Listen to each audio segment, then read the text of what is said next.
Welcome back to Living Local. Research shows us that staying active is vital for our health and well-being.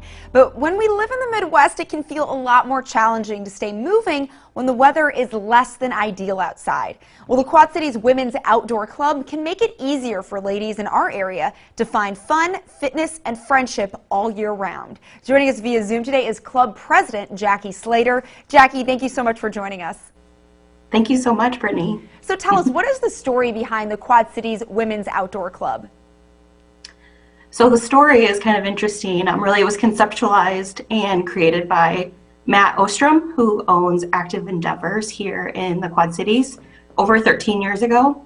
And really, he saw a need for a club for women, and he created it, and it's grown really ever since for those 13 years. And he's continued to be a sponsor for our club. And it was really, the club was created to promote activities in our community for women of any skill and interest level, and provide a social environment for women to network while pushing themselves. And our 14th anniversary is coming up on April 26th.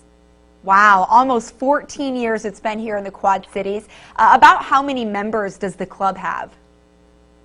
So currently we're about 270 members. Prior to 2020, really the COVID restrictions, we were at about 400. But with all of the pandemic, we kind of saw a steady decline in membership, which is completely understandable just due to the unprecedented times, that we're living through today.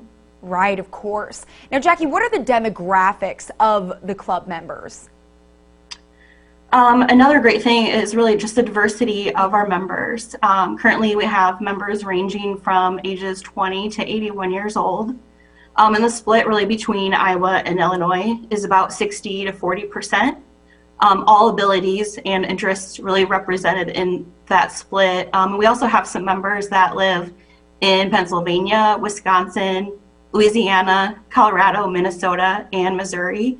So really just reaching all over the place. Right, members from all over the place, from all walks of life, all age groups. That diversity is wonderful. Jackie, what were some of the best highlights from 2020, even though it was obviously a challenging and different year? What were some positive notes from that? Yep. So every year we have a minimum of eight events that we hold each month. So last year we held 133 events. And about 50% of those were also free. While we had to cancel a few, reschedule some, and add in some new COVID-friendly events, we really got creative and really took the restrictions that we had and the guidelines that were provided and used those to help create some new events for our members, and we had a really great year. We kicked off the year, as we do every year, with our annual club meeting and board elections in January.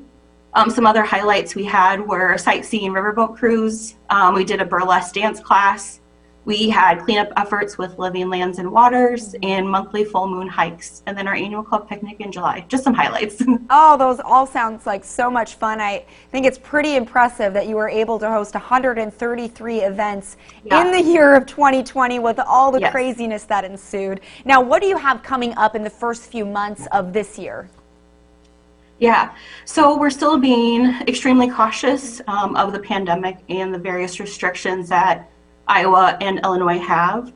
We started this year with our New Year's Day hike. And so we have our annual club meeting also coming up on Wednesday, January 20th and 21st. So in the past, we would hold it on one event or one night, but because of the restrictions and the capacity allowed, we're hosting it on 2 nights just so we can get all of our members to attend. We are hosting it at the Unimpaired Dry Bar in downtown Davenport. So we're able to have 50 members or attendees really in that space in a safe, socially distant setting. Non-members are welcome to sign up and really encouraged to come and learn more about the club. We do require everyone to sign up through Get Me Registered just so we can keep track of that 50-person limit. So currently we have 34 signed up on Wednesday and 27 for Thursday. So plenty of space for additional participation. And then we have lots of good raffles that night that we'll be giving away. And then, so we already have our first 3 months planned for 2021. In February, we're doing our annual or monthly blood drive through Mississippi Valley Regional Blood Center. We have an indoor archery event, volunteer day with Riverbend Food Bank. We have an 80s aerobic dance party, building healthy meals, a wine flight night at Grape Life, and how to turn your yard into an environmental oasis. And then we also have our big trip this year, which is planned for Voyageurs National Park in Minnesota, and our annual July picnic. So a lot of fun stuff really just in the first 3 months. So it's going to be an exciting year. Right. This club certainly stays busy and active. Yeah. How can someone become a member? Yeah, great question. So the great thing about the club is membership is $25 a year. And we have an age requirement of 18 years old. Mm-hmm. So like I said, those 133 events we had last year, half of them were free. So really you get a lot of bang for your buck for that $25 membership. But really how to become a member is you can visit the Get Me Registered website, type in the QC Walk or QCWOC into the search bar and scroll through our posted events. And then that last one is that membership option. And also we do like a rolling 12 months for your membership, and then you get a little reminder the month that your membership is over. So if you forget what month you signed up, we send out little reminders. Perfect. Jackie, I love all the resources that this club offers women of the QC. Thank you so much for joining us today. Yeah, thank you so much. If you would like some more information, you can go to qcwoc.com. We'll also have those details posted on ourquadcities.com.